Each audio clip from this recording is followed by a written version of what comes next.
Ya, bueno, hoy día voy a presentar un caso clínico del mes pasado que estuve rotando en citología. Bueno, la historia clínica es de un paciente de 54 años, varón, procedente de Pisco, conviviente, con estudios secundarios completos, de profesión chofer, religión católica y de antecedentes patológicos, hipertensión diagnosticada hace un año en tratamiento con losartán y diabetes diagnosticada hace 2 años en tratamiento con linagliptina y metformina. Niega otras comorbilidades como TBC, asma, COVID-19. También niega antecedentes quirúrgicos y alergia a medicamentos.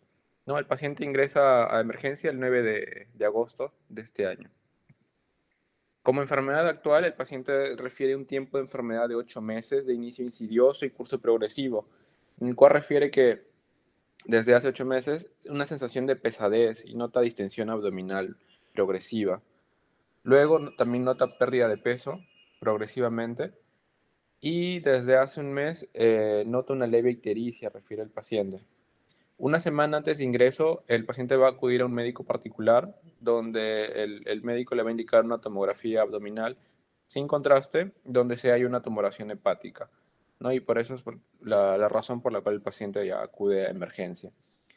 Como funciones biológicas, bueno, el apetito, la sed, la orina y las deposiciones no están reportadas en la historia clínica del hospital. Y lo que sí registra, bueno, es la pérdida de peso, ¿no? Aproximadamente 20 kilos en los últimos 8 meses. El examen físico, bueno, una presión arterial de 120/80, frecuencia cardíaca, respiratoria y saturación dentro de lo normal, aparente un regular estado general, regular estado de nutrición, regular estado de hidratación. En el examen físico, en la historia clínica no refieren la ictericia, no está registrada, pero lo que sí ponen es un edema en tobillos de una cruz. Y en la parte de abdomen, un abdomen globuloso, blando, depresible, donde se palpa una tumoración inmóvil, irregular y dura en hipocondrio derecho, de aproximadamente 20 por 15 centímetros, refieren. Poco dolorosa la palpación profunda, sin signos peritoneales, ¿no? Y como exámenes auxiliares que se le hicieron en emergencia, bueno, el paciente presenta una leve anemia, un TP también poco prolongado, glucosa también ligeramente elevada, el paciente es diabético, y una fosfatasa alcalina también poco elevada. Ah,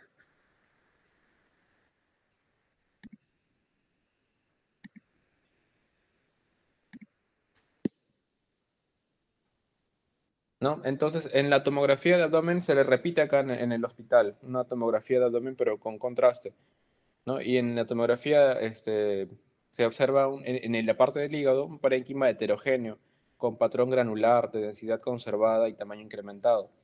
El lóbulo hepático derecho mide 35, bueno, 352 milímetros con bordes lobulados y ángulos romos, hipertrofia del lóbulo caudado, una vena porta de 12 milímetros y venas suprahepáticas permeables de calibre conservado, con dilatación de las vías biliares intrahepáticas que miden hasta 4 milímetros de diámetro, ¿no? Y también se observan múltiples imágenes isodensas, algunas hipodensas, que deforman y abomban el parénquima hepático, que se distribuyen en todos los segmentos hepáticos de bordes irregulares, que realzan de forma heterogénea la administración de sustancias de contraste de diferentes diámetros. La mayor mide 66 por 58 milímetros con centro hipodenso localizado en el segmento 5, descrita en prueba en relación a nódulos metastásicos múltiples versus neoplasia maligna hepática. Y el resto del examen, la vía biliar de tamaño conservado, con contenido heterogéneo denso en su interior, y el resto de órganos abdominopélvicos sin lesiones aparentes, ¿no? Entonces se vuelve a ver que el paciente en la tomografía también del hospital presenta estos múltiples nódulos que captan contraste, ¿no? Y la principal sospecha es una metástasis versus una neoplasia hepática primaria, ¿no? Entonces el problema de salud acá sería lesiones hepáticas múltiples, metástasis versus enema hepático, la diabetes también del paciente y la hipertensión. Bueno, y como plan le plantearon una búsqueda de un posible origen primario a estas posibles metástasis, por lo que se le pidió también una tomografía de tórax, una endoscopía digestiva alta y una colonoscopía. Y también en el plan que tuvieron fue una biopsia de las lesiones hepáticas guiadas por ecografía y también se le pidieron algunos marcadores tumorales.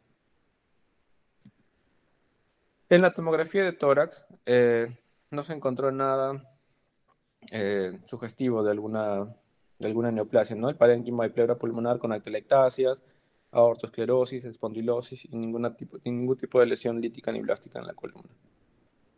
Marcadores tumorales, también todo dentro de lo normal, el PSA, el alfa-fetoproteína.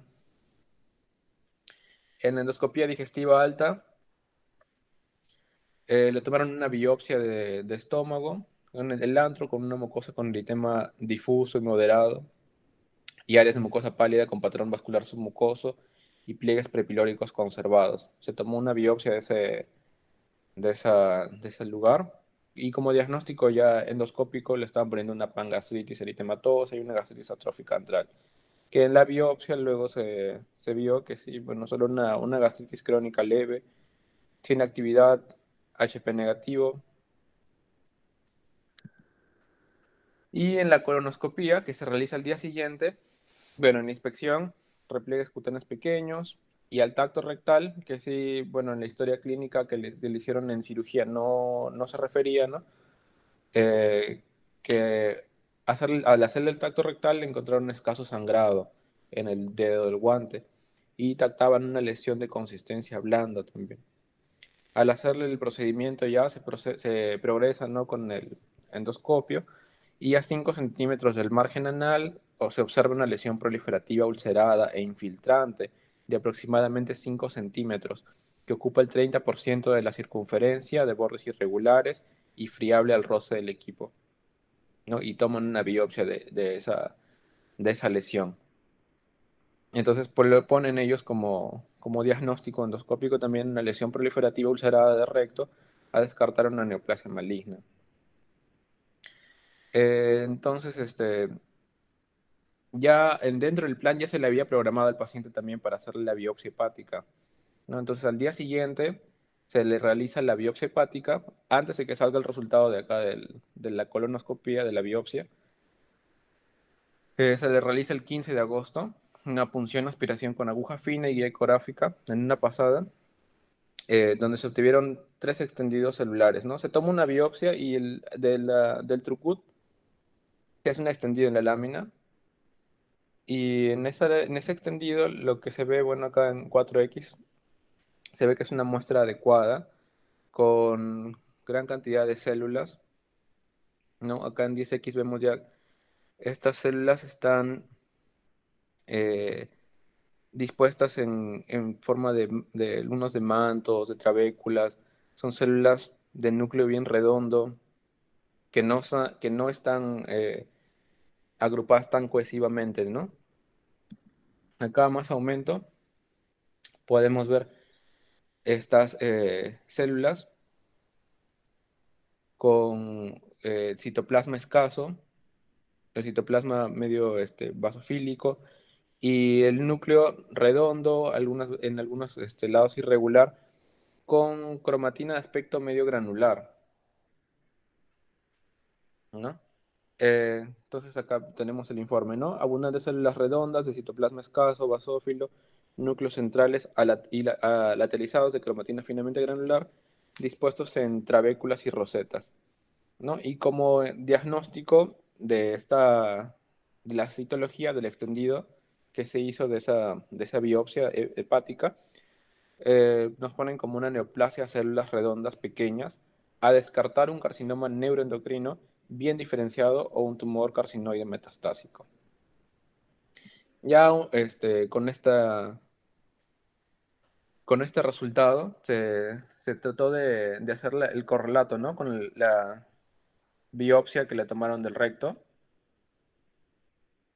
y la biopsia también en el hígado, ¿no? Ya luego en parafina. Esta es la biopsia del hígado, ya en corte histológico. Y lo que se puede ver es varios de estas mismas células, ¿no? Que vimos en el extendido de citología, pero ya arquitecturalmente están formando unas trabéculas eh, o un aspecto medio organoide, ¿no? Se logra ver, pero siempre son las mismas células, ¿no? Las células eh, con núcleo redondo y una cromatina medio finamente granular. Ahí podemos ver más de estas células en esta disposición, ¿no? Medio acinar, medio trabecular, organoide,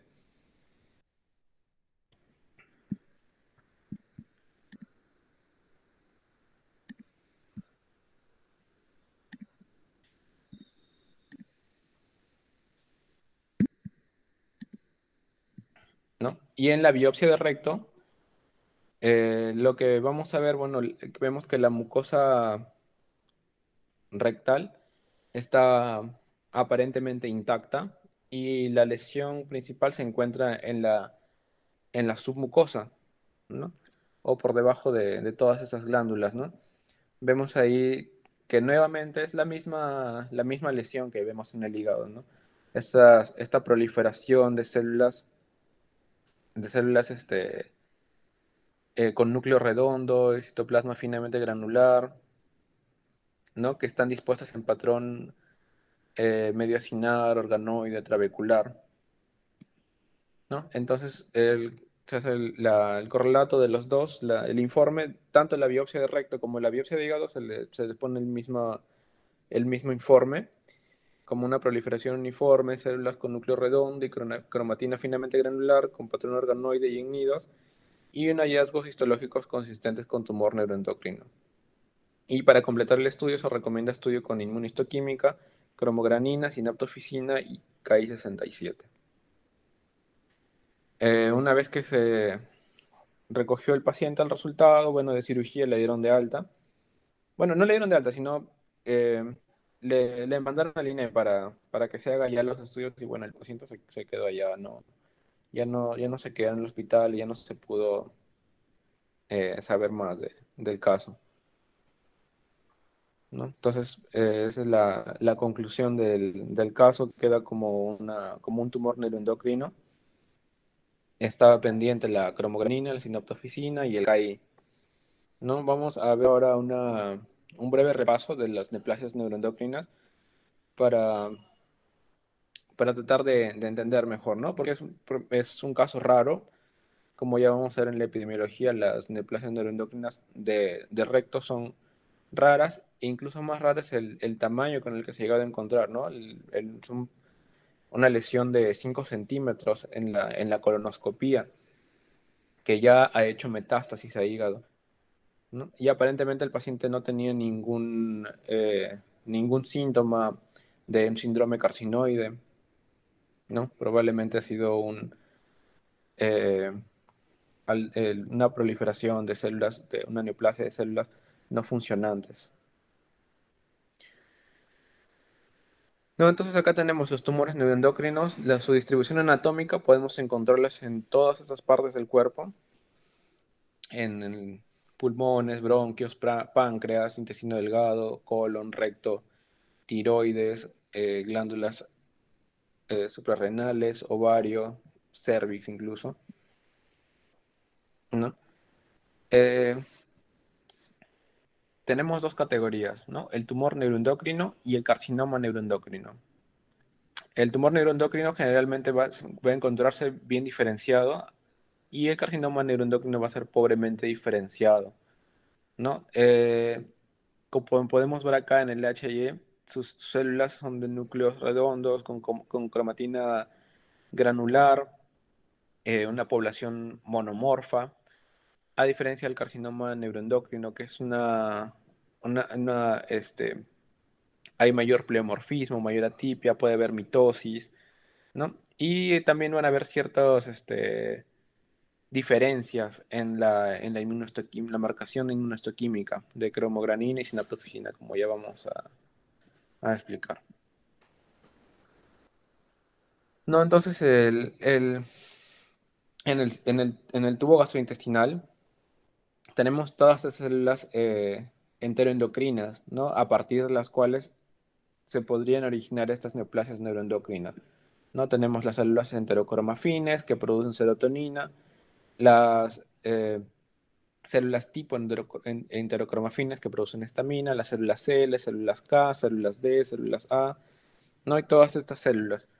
Algunas las vamos a encontrar mayormente en ciertos sitios, como este caso ha sido un caso de recto, vamos a enfocarnos más que todo en esta parte, en las neoplasias neuroendocrinas colorectales. La OMS tiene su sistema de clasificación para graduar, ¿no? Estos tanto tumores neuroendocrinos como carcinomas neuroendocrinos, según el índice del KI y el índice metótico en 10 campos de alto poder, ¿no? Acá tenemos vemos que las neoplasias neuroendocrinas rectales van a tener generalmente en laboratorio CGA, PP, enteroglucagón, beta-HCG alteradas, ¿no? Con un aumento de estos marcadores. Y endoscópicamente, por lo general, las neoplasias neuroendocrinas rectales nos dice que en su mayoría van a ser pequeñas, menores de 1 centímetro, grado 1, grado 2 generalmente, ¿no? El grado 1, grado 2 y sin metástasis a ganglios linfáticos, y el tratamiento que siguen generalmente es una resección transanal. Ya cuando la neoplasia es más de 2 centímetros, también sigue siendo grado 1, grado 2, por lo que hemos visto acá, ¿no? Por el índice de KI, el índice mitótico, pero ya tiene metástasis a ganglios linfáticos. El tratamiento también se trata como si fuera un adenocarcinoma, ya. Un pronóstico peor tiene. Entonces, en el libro de la OMS de tumores del sistema digestivo del 2019, nos pone las neoplasias neuroendocrinas colorectales en 3 grupos, ¿no? Los tumores neuroendocrinos bien diferenciados, los carcinomas neuroendocrinos pobremente diferenciados y las neoplasias mixtas neuroendocrinas no neuroendocrinas, los MINENS, dentro de los cuales tenemos al carcinoma mixto adenoneuroendocrino, que es el MANEC, ¿no? Que puede, como vamos a ver luego las características histológicas de cada uno, ¿no? Entonces, estos 3 tipos de neoplasias pueden subtipificarse, ¿no? Según el grado histológico o el tipo de células eh, que se han logrado identificar, de repente tal vez a través de la inmunohistoquímica, ¿no? De repente un tumor de células L, tumor productor de péptido parecido al glucagón, tumor productor de péptido YY, tumor productor de serotonina. Todas las neoplasias neuroendocrinas pueden aparecer en cualquier parte del colon y el recto, ¿no? Pero dentro de todas estas, la más común es en el recto. El 94.5% de las neoplasias neuroendocrinas colorectales van a darse en recto. Características clínicas que van a tener, bueno, las mayorías van a ser silentes o se asocian a síntomas no específicos relacionados a masa, no como sangrado o dolor, ya que la mayor cantidad de estas neoplasias neuroendocrinas van a ser no funcionantes, ¿no? Entonces no van a producir muchos síntomas. Ya cuando producen cuando ya son células, por ejemplo, enterocromafines funcionantes, productoras de serotonina, pueden producir, ¿no? Lo que es el síndrome carcinoide. O también podemos tener casos, de tumor neuroendocrino con síndrome carcinoide, con metástasis hepática, carcinoma neuroendocrino, o los mixtos pueden presentarse también con metástasis, que es lo habitual. Dentro de la epidemiología, lo que nos dice las últimas referencias bibliográficas es que estas neoplasias neuroendocrinas colorectales, sobre todo las rectales, han ido aumentando en los últimos 10 años y se hallan frecuentemente como un hallazgo incidental, ¿no? De las colonoscopías. Nos dicen que no se sabe si es precisamente porque hay un mayor, un mayor grupo de personas que se está haciendo, ¿no? Sus controles de colonoscopías, que es por lo que se ha llegado a detectar este tipo de neoplasias, o de repente porque hay otros factores que están haciendo que estas neoplasias aparezcan, ¿no? Porque como etiología, no se sabe exactamente cuál es la etiología, pero se han asociado a varios factores de riesgo, sobre todo el IMC aumentado y el tabaquismo, y el consumo de alcohol también, y la historia familiar de cáncer. ¿No? En Estados Unidos tiene una incidencia de 1.2 en 100.000 personas, y la neoplasia neuroendocrina colorectal generalmente entre la sexta y séptima década de vida. La rectal específicamente, en promedio de los 56 años, casi como este paciente, ¿no? Que tiene 54. Y la neoplasia neuroendocrina de colon a los 65 años y una predominancia ligera en varones. Y vemos que dentro de todas las neoplasias neuroendocrinas, la neoplasia neuroendocrina del colon y la rectal tienen más o menos entre el 25, no, perdón, la colónica tiene acá 3%, ¿no? Y la rectal 18% de todas las neoplasias neuroendocrinas. Macroscópicamente bueno, las neoplasias, los tumores, perdón, tumores neuroendocrinos de colon van a ser más grandes que los tumores neuroendocrinos de intestino delgado, de apéndice y de recto. En promedio, su tamaño va a ser de 4.9 centímetros, a diferencia de los tumores neuroendocrinos rectales, que generalmente van a estar detectados como nódulos polipoides submucosos.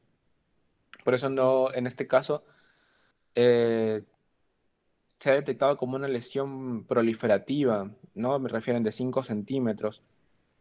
Solo el 7% de estos tumores neuroendocrinos son mayores de 2 centímetros.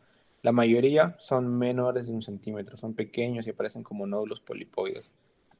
Bueno, y el carcinoma neuroendocrino colorectal tiene una apariencia similar al adenocarcinoma convencional.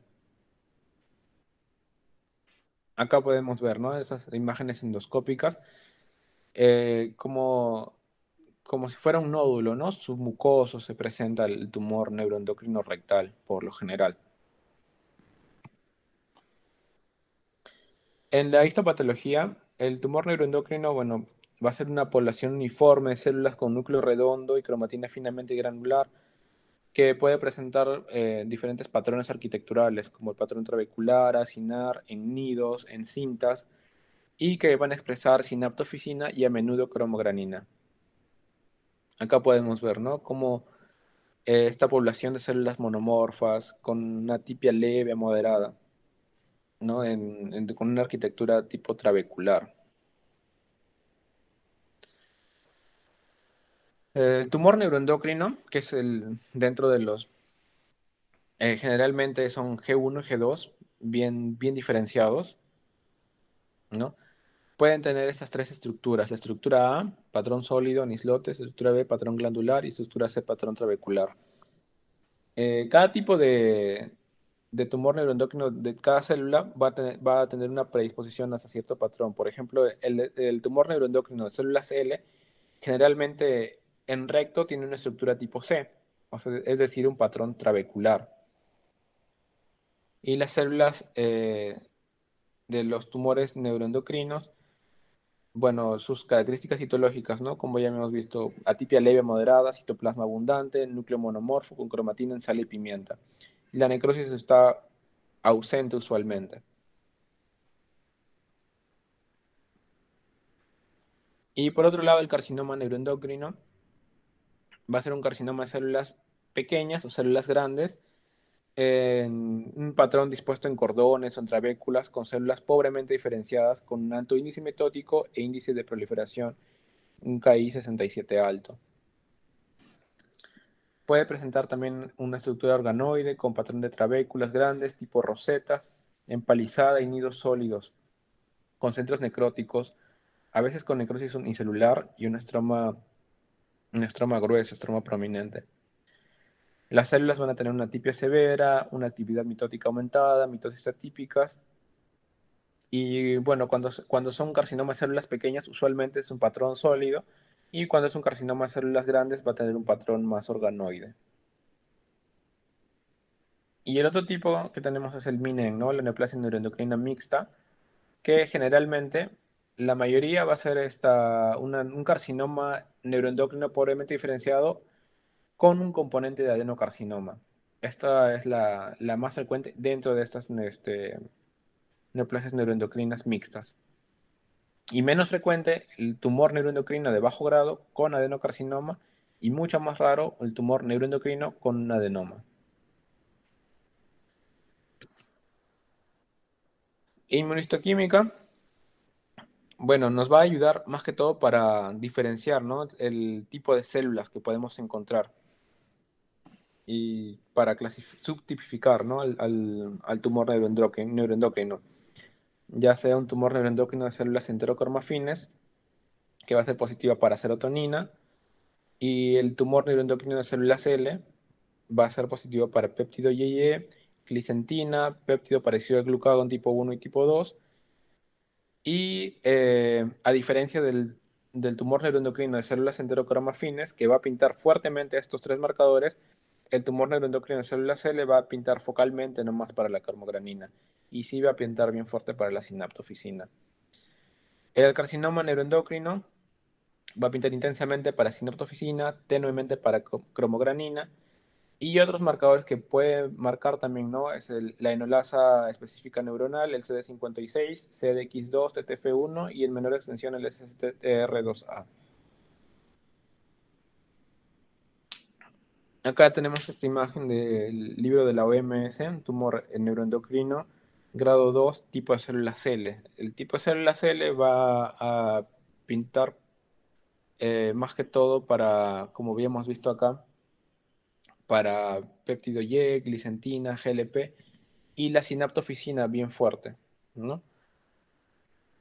Acá en la A tenemos la sinaptofisina, en el B cromogranina, que bueno, pinta focalmente, y otros marcadores también pinta el PAP también, ¿no? Que es la fosfatasa ácida prostática. El pronóstico, ¿cuál es el pronóstico de estos pacientes? Bueno, va a depender mucho del grado histológico que presente la neoplasia y del estadiaje también de la neoplasia. No, lamentablemente este paciente no, ya, bueno, se fue de referencia al INEN, ya no pudimos obtener más datos de su historia, entonces no podemos llegar a concluir, ¿no? El estadiaje que tuvo, pero ya, bueno, al menos sabemos que tiene metástasis a distancia, ¿no? Ya está en el estadio 4. Cuando están en estadios bajos, en recto tiene una sobrevida de 24,6 años, pero ya en estadios mayores el pronóstico es pobre y generalmente el tratamiento que se sigue es como si fuera un adenocarcinoma, perdón, un carcinoma neuroendocrino. Bueno, cuando son tumores pequeños, menores de 1 centímetro, se puede llegar a hacer otros procedimientos, ¿no? Como una resección endoscópica, una excisión transanal. Cuando es de 1 a 2 centímetros, podría hacerse todavía la excisión transanal o una extirpación abdominoperitoneal. Y cuando es más de 2 centímetros, pero no ha hecho metástasis, una resección anterior o extirpación abdominoperitoneal, ¿no? Que, bueno, en el caso del paciente ya es más de 2 centímetros, pero con metástasis, ¿no? En el último estadio. Gracias. ¿Alguna pregunta?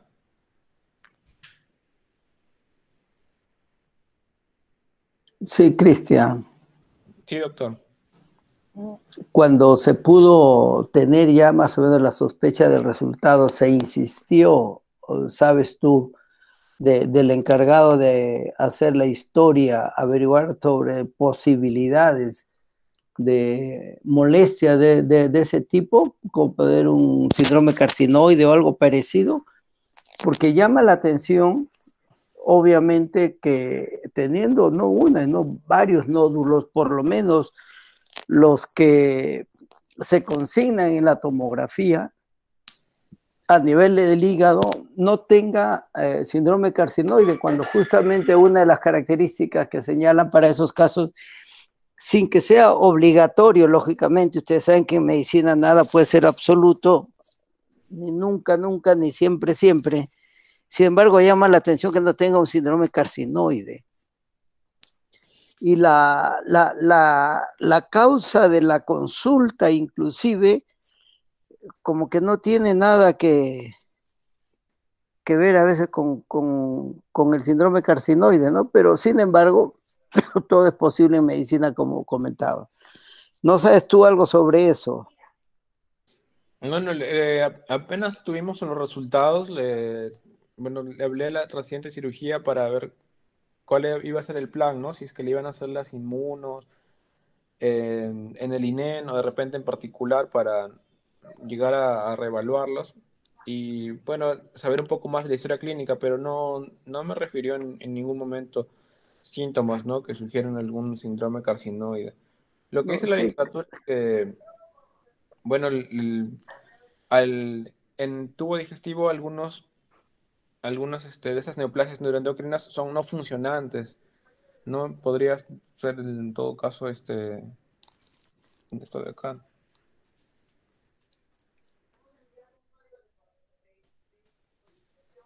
¿no? Pero sí, claro, no, en eso estamos de acuerdo, sino para de repente alguna posibilidad volver a rehistoriar, porque nadie pensó en esa posibilidad, obviamente, antes claro, de hacer el diagnóstico y por lo tanto, tú sabes, algunas cosas pueden haberse pasado.